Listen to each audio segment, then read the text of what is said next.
ጊዜያታው ምትለኝ የሚሆን እግር ወረድት ካልተገኘ ላማ በሞቴ ምን ተገኘ አሁን ምን ተገኘ ደግሞ ምን ተገኘ ዳንኪራ በኔ ቤት ጭራሽ ምን ተገኘ ነበር ስትሉ የነበሩት ና ምን እንደተገኘ ላሳያችሁ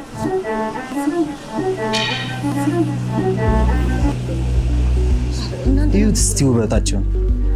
ምቹ ሶፋ ምቹ አልጋ እናገኛለን ብለው እንዳያስቡ ጂኤም ፈርኒቸር አለልዎት ጂኤም በዘመናዊና በአዳዲስ ዲዛይን የተሞላ ግዙፍ የፈርኒቸር ዓለም አንቺ ተነሺ አለም ገና ነሻ ቄራም አለ ጦሮልትም አለ እንዲሁም ሳር ቤት አለ መስቀል ፍሎርም አለ እና ያሳማለን ቀለል አላናናር ጂኤም ፈርኒቸር